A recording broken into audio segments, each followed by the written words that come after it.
बिस्मिल्लाहिर्रहमानिर्रहीम। अस्सलाम वालेकुम नादरीन, आप यूट्यूब चैनल देख रहे हैं। मैं इमरान खान हूँ। कुछ वजूहात थी, मैं आपके साथ कनेक्टेड नहीं रह सका और एक मेरे कान में इन्फेक्शन भी था, उसकी बहुत शदीद दर्द होती है और उस वजह से भी। दूसरा, मैंने एक वीडियो जो है वो बाकायदा उसको रिकॉर्ड किया और वो पेन की वजह से मैं उसको वो अपलोड भी नहीं कर पाया और वो काफ़ी ताख़ीर हो गई उसमें। मैं आप सबसे मादरत चाहता हूँ, कोशिश करूँगा अब चीज़ें रेगुलर चलें। कुछ थोड़ा सा मैं सिग्नल से भी दूर था, मुझे ख़बरें भी नहीं प्रॉपर मिल रही थी, तो अब मैंने तमाम ख़बरों का जायज़ा लिया है। अब से तकरीबन 1-1.5 घंटा पहले मैंने अपने सिस्टम को ऑन किया, तमाम चीज़ों का जायज़ा लिया। तो ये बड़ा एक धमाका खेज़ किस्म का दिन था। हुकूमत ने अपनी तरफ से झंडे गाड़े हैं और अपनी तरफ से एक बड़ी कामयाबी हासिल की है। पाकिस्तान में लोग बहुत मायूस हैं। ये मैंने अपना फ़ोन उठाया ना, तो इसके व्हाट्सएप के अंदर बहुत सारे लोग कह रहे हैं जी हम तो पाकिस्तान छोड़ के जा रहे हैं। बहुत सारे लोग ये कह रहे हैं हम तो यहाँ कारोबार ही नहीं करना चाहते। कई लोग ये कह रहे हैं जी आज हमें पाकिस्तान में बहुत मायूसी हो गई। एक दो मेरे दोस्त लॉयर थे, उनके भी मैसेज आया, कहते जी हमारी अदलिया तो दफन हो गई। मेरे ख्याल में मायूसी वाली कोई बात नहीं है। जब भी कोई ऐसी चीज़ होती है या अंधेरा बहुत ज़्यादा छा जाता है तो वहीं से रोशनी निकल कर आती है। मैं आप लोगों को हमेशा एक बात कहता हूँ कि दिल नहीं छोड़ना। मैं हमेशा आपको कहता हूँ कि हिम्मत नहीं हारनी। इमरान खान क्या कहता है? इमरान खान बोलते हैं कि हारता वो है जो हार मान लेता है। तो अगर आप हार मान रहे हैं तो फिर आप हार के मुस्तहिक हैं, और अगर आप हार नहीं मान रहे, वो ये छोटी मोटी चीज़ें हैं, ये तरमीम क्या बेचती है? कुछ भी नहीं। अभी सबसे पहले जो है वो सेनेट को इन्होंने चुना और सेनेट में तरमीम करने की कोशिश की पहले, और वहाँ पे 65 का फिगर इन्होंने बताया कि जी हमने पूरा कर लिया है। अच्छा, ये फिगर कैसे पूरा किया? इसके अंदर दो तो बेचारे वो मेंगल साहब के सेनेटर्स हैं। एक फजलुर रहमान साहब ने अपने 5 वोट डाल दिए। अगर फजलुर रहमान साहब ना जाते तो ये तरमीम कभी पास ना होती। अख्तर मेंगल साहब अपने 2 लोगों को कंट्रोल कर पाते तो ये तरमीम कभी भी पास ना होती। लेकिन जो कुछ किया गया वो सबके सामने है। जैसे मास्क वाले लोग उनको लेकर आ रहे हैं, जैसे सेनेटर्स को पहुंचाया जा रहा है, ये भी अपनी नौयत की एक कमाल किस्म की जो है वो तरमीम थी। इसने निज़ाम को पूरी तरह नंगा किया। इस तरमीम के लिए लोगों को अगवा किया गया, लोगों को तशद्दुद किया गया, लोगों की बहुओं को, बेटियों को, बीवियों को, उनको अगवा किया गया, उनके ऊपर तशद्दुद किया गया, उन्हें जो है वो मजबूर किया गया, बच्चों को अगवा करके उन पर टॉर्चर किया गया। प्लास के साथ साहबजादा हामिद रजा बता रहे थे।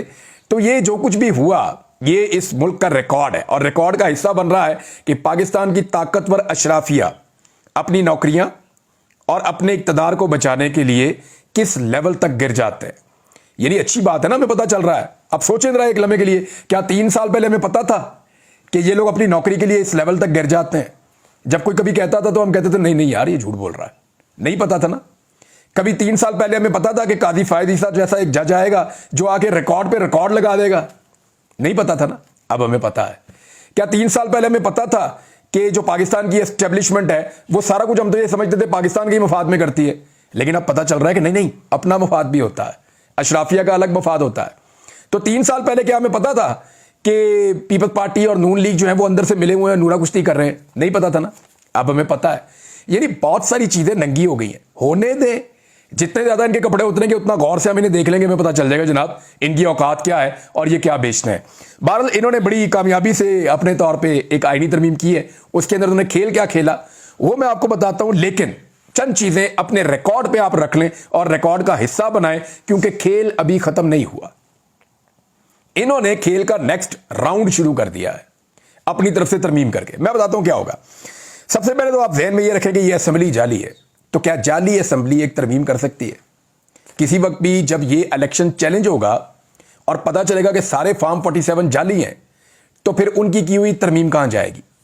इस तरमीम की कोई कानूनी और इखलाकी हैसियत नहीं है, क्योंकि असेंबली जाली है। मौलाना फजलुर रहमान अपने मुंह से कह रहे थे कि जाली असेंबली है, मैं क्यों इसके अंदर वोट डालूं और मैं नहीं इसका हिस्सा बनूंगा। इनको तो ये हक ही नहीं पहुंचता कि आईनी तरमीम करें। ये मौलाना फजलुर रहमान साहब अपने मुंह से कह रहे थे, उन्होंने बार बार कहा। लेकिन फिर उन्होंने, मैंने आपको पहले बताया था कि फजलुर रहमान साहब ना एक्चुअली फजलुर रहमान साहब स्टेटस को में कंफर्टेबल रहते हैं। मैंने आपको बहुत बताया था पहले भी।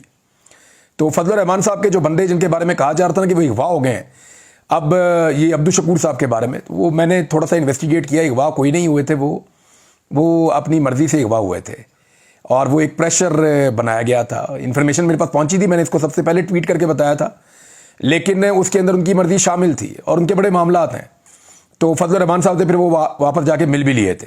तो ये एक प्रेशर भी था फजलुर रहमान साहब पे, नहीं फजलुर रहमान साहब की जानिब से पब्लिक पे या पाकिस्तान तहरीक इंसाफ पे कि देखें जी वैसे भी पास करवा लेंगे तो मैं इसमें वोट डाल देता हूं। मैंने काला नाग कुचल दिया है, उसके दांत तोड़ दिए हैं। फजलुर रहमान साहब ये कह रहे हैं कि उन्होंने इस आईनी तरमीम में से बहुत सारा गंद निकाल दिया, तो ये बात ठीक है। देखें, जो बात ठीक है वो बात ठीक है। इस आईनी तरमीम के अंदर बहुत सारी ऐसी खुराफात थी जिनको फजलुर रहमान साहब ने निकाला, लेकिन इसी आईनी तरमीम में अदलिया को मुकम्मल तौर पे टुथलेस कर दिया गया है। वो जो काले नाग के दांत तोड़ने की बात कर रहे हैं ना, तो एक्चुअली अदलिया के दांत तोड़ दिए फजलुर रहमान साहब ने। यानी इस आईनी तरमीम में फजलुर रहमान साहब ने कुछ गलत चीजों को अगर निकाला तो दूसरी गलत चीजों के ऊपर मिठाई लपेट के अवाम को खिला दी, खा लो, शुगर कोटेड, कि जनाब ये आईनी तरमीम है, इसको अब आप माने, क्योंकि हमने जनाब बड़ी तको-दो के बात की।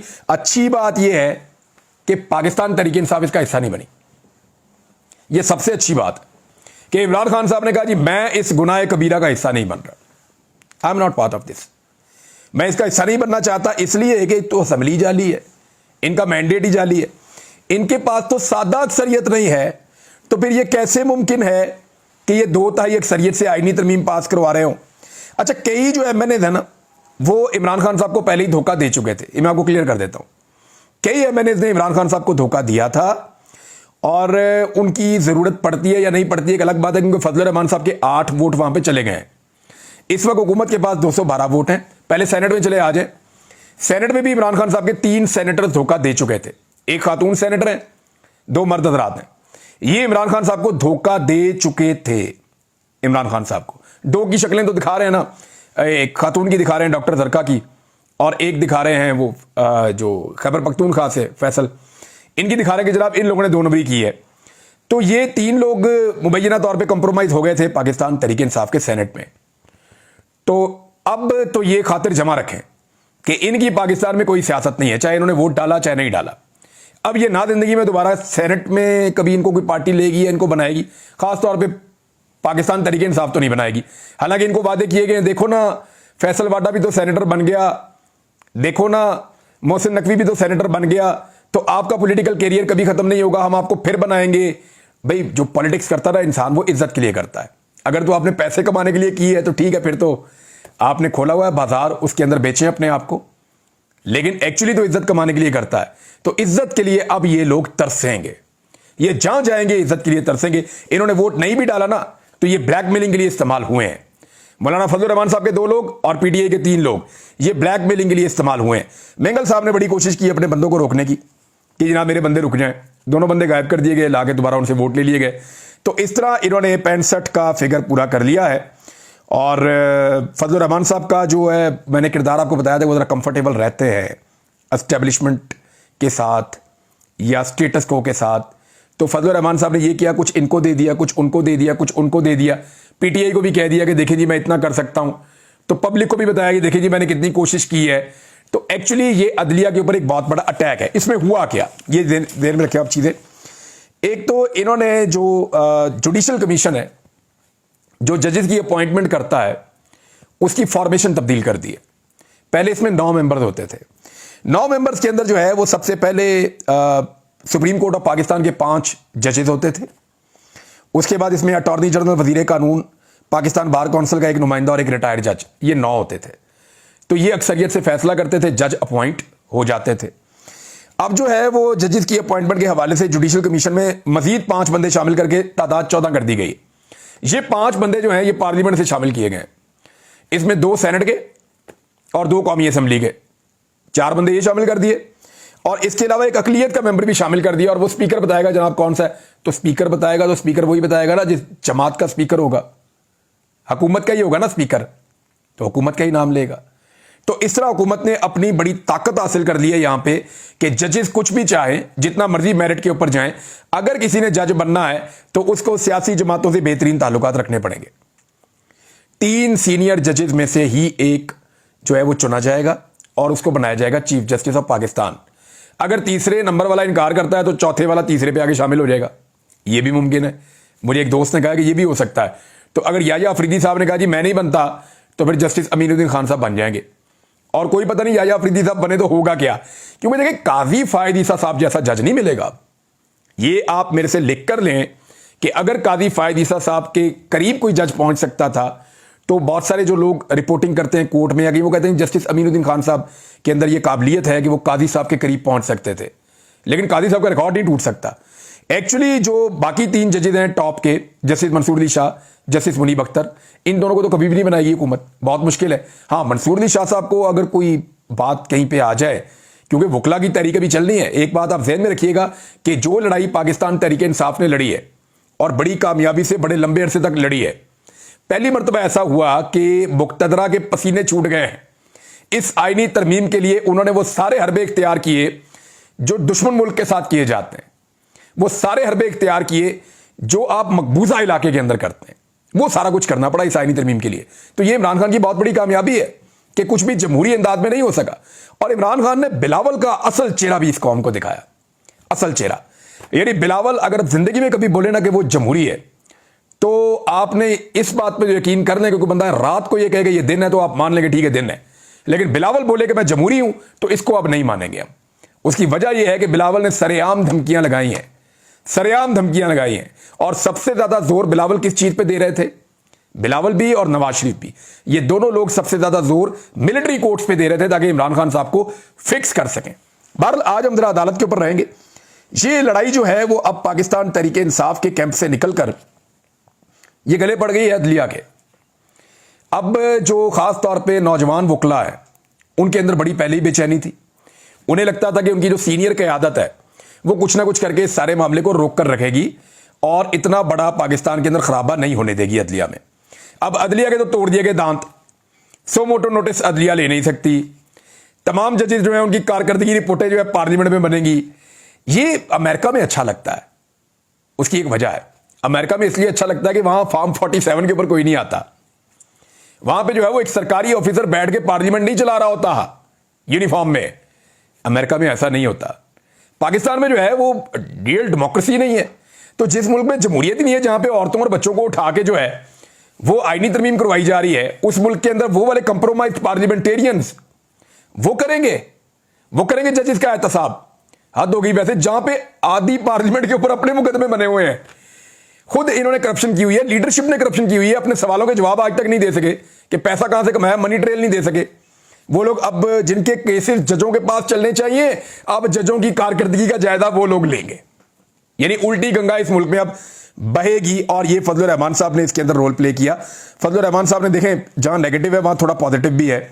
नेगेटिव तो फजलुर रहमान साहब का यही है ना कि उन्होंने अदलिया के दांत तोड़ दिए और कुछ चीजें ऐसी की जो मुल्क के अंदर बेहतर नहीं है। यानी अब आईनी बेंच बनाएंगे। यहां एक और सवाल पैदा होता है, आईनी बेंच बन जाता है 5 जजों का, फर्ज करें वो 5 जजेस एक फैसला देते हैं एक खास मसले के ऊपर, लेकिन उनसे पहले 10 सुप्रीम कोर्ट के जजेस ने उसी मसले पे फैसला दिया हो तो फिर तो सुपरसीड हो जाएगा जो 10 जजेस का फैसला है। ये तरामीम बड़ी कमजोर है। मुझे अभी भी ऐसा लगता है कि मामला अल्टीमेटली अदालत में जाएगा। और अगर यह मामला सुप्रीम कोर्ट ऑफ पाकिस्तान में चला गया काजी फायज ईसा साहब के जाने के बाद और इसके ऊपर फुल कोर्ट बन गया, तो इस तरमीम का इन्ना लिल्लाहि व इन्ना इलैहि राजिऊन हो जाएगा। मैं आपको यह बता रहा हूं अभी कि बहुत मुमकिन है कि यह लड़ाई चली जाए अदलिया में, और अदलिया में जो भी चीफ जस्टिस हो वो अगर फुल कोर्ट बनाएगा तो यह तरमीम जो है वो कलदम हो जाएगी और एक नया बहरान इस मुल्क में शुरू हो जाएगा। वकला तहरीक होती है या नहीं होती, क्योंकि देखें वकीलों की बहुत बड़ी तादाद में, बहुत बड़ी तादाद में, यह बात एक दफा नहीं कई बार कही है। वकला बार बार यह कहते चले जा रहे हैं कि हम जस्टिस मंसूर अली शाह के अलावा किसी और को चीफ जस्टिस ऑफ पाकिस्तान नहीं मानेंगे। अब देखना यह है कि यह हुकूमत जस्टिस मंसूर अली शाह साहब का रास्ता कैसे रोकती है। क्या वकला दमादम मस्तकलंदर करते हैं या नहीं करते? अभी तक तो वकला ने कोई बहुत बड़ा काम नहीं किया। हां, एक चीज मुझे कहनी पड़ेगी कि पॉलिटिकली भी इस चीज को हैंडल किया जा सकता था और माहौल बना हुआ था। 4 और 5 तारीख को पाकिस्तान तहरीक इंसाफ की क़यादत ने जो किया, अपने कारकुनों को डी चौक में छोड़कर निकल लिए, वो एक ऐसा मौका था जहां पे ये तहरीक बहुत ताकत में आ सकती थी। पूरे मुल्क के अंदर इमरान खान साहब ने एक जाल बिछाया हुआ था एहतजाज का। उनका पूरा एक प्लान था जो इंतजार हुसैन पंजूता साहब दे रहे थे। वो पंजूता साहब भी गायब फिर उसके बाद से, आपको पता है। तो ये पूरा एक मंसूबा था इमरान खान साहब का कि हमने पब्लिक फोर्स के जरिए से, अवामी ताकत के जरिए से ये गैर आईनी तरमीम जो है इसका रास्ता रोकना है। इमरान खान साहब ने फैसला किया हुआ था। अब 4 और 5 तारीख को जिस बुज़दिली का मुजाहरा किया पाकिस्तान तहरीक इंसाफ की क़यादत ने, उसके बाद से लेकर अब तक पाकिस्तान तहरीक इंसाफ ने कोई एक भी काबिल जिक्र एहतजाज नहीं किया। यानी एहतजाज किया, ऐसा नहीं है कि कारकुन नहीं निकलते, कारकुन निकलते हैं, गिरफ्तारियां भी होती हैं, जेलों में भी जाते हैं, डंडे भी खा रहे हैं, मार भी खा रहे हैं, सड़कों पे एहतजाज भी कर रहे हैं। लेकिन वो जो एक मूव बन गई थी ना, वो जो एक मोमेंटम बन गया था, उस मोमेंटम को एक्चुअली कुर्बान कर दिया गया उस दिन, सिर्फ मेरे ख्याल में अपनी खैबर पख्तूनख्वा में एक हुकूमत बचाने के लिए। मुझे तो ऐसा लगता है। तो ये जो उस दिन का कंप्रोमाइज है वो एक बहुत बड़ी चीज है जिसने इमरान खान साहब के कॉज को डैमेज किया, और प्रैक्टिकली ये डैमेज इमरान खान साहब का कॉज उस दिन हो गया था। अब कौमी असेंबली में क्या होगा मैं आपको बता देता हूं। देखिए, हुकूमत के पास है जी 212, 8 इन्हें मिल जाएंगे फजलुर रहमान साहब के 220, 4 मजीद चाहिए, 3 इनके पास पहले हैं, एक औरंगजेब खिच्ची, एक चौधरी उस्मान और एक जहूर कुरैशी। ये तीनों वो लोग हैं जो आजाद हैसियत में इन्होंने बयान अल्फी जमा नहीं करवाया था पीटीआई को, तो हो गए 223। अब एक मेंबर चाहिए। अब एक मेंबर के लिए इनको 4 ऐसे लोग दस्तयाब हैं जिन्होंने अपना बयान अल्फी नहीं दिया हुआ, ये आजाद हैसियत में। इन 4 के अंदर से किसी को भी ये उठा ले।